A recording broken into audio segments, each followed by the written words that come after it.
Gente, é tão comum a gente perceber essa necessidade de falar com os outros de maneira gentil. A gente fala muito sobre os benefícios de uma conversa amigável, de não levantar barreiras no outro, porque quando tu chega acusando, a outra pessoa já vai ficar em modo defensivo. Até mesmo, por exemplo, com o Scott, né, que é o meu cachorro, eu tento sempre falar de maneira delicada com ele, porque por mais que ele talvez não entenda o português que eu falo, ele sente a forma que eu falo, o amor que eu transmito, ou a raiva, né? E isso, com certeza, também, como ele é um cachorrinho tão leal a mim, somatiza nele também, né? Então, a gente percebe essa necessidade. Já ouvi falar, né? Muita gente, eu sei que tem gente que acha isso loucura, mas eu acredito mesmo que quando a gente fala com as plantas de maneira gentil, elas crescem melhor. Então, existem vários e vários estudos, várias pessoas que acreditam nesse tipo de coisa quando a gente se refere ao outro. Eu achei tão interessante essa parte do livro, porque ela nos lembra dessa não violência conosco, sabe? A paz interior, ela é sobre não violência, né? É a parte que diz nesse livro aqui.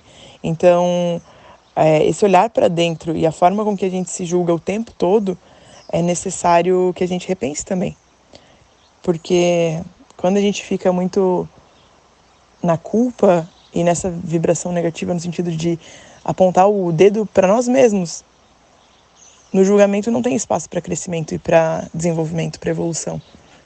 O amor e o julgamento, eles não trabalham juntos, não tem como.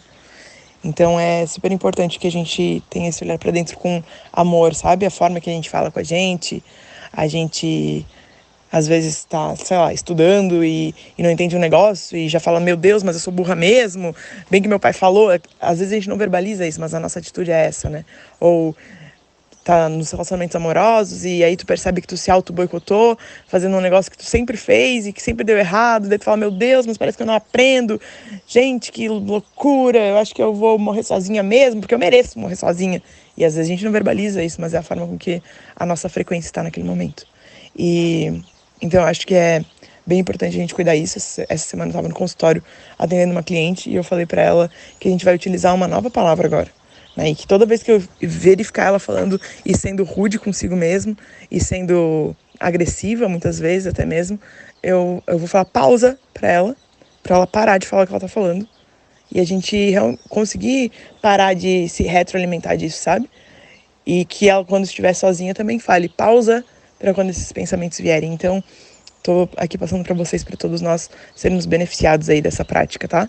Quando a gente perceber que a gente não tá se tratando da mesma forma que tu trataria a pessoa que tu mais ama, ou a tua amiga, enfim, né, a tua melhor amiga, tu seria agressiva com ela da forma que tu és contigo mesma, contigo mesmo. Então, quando a gente estiver nessas atitudes que não corroboram pro nosso bem-estar, que a gente fale uma pausa bem alta para que a gente pare de reverberar essa energia que, se até as plantas, né, têm resultados diferentes quando a gente fala gentilmente com elas, imagina a diferença que isso vai fazer na tua vida e na minha vida.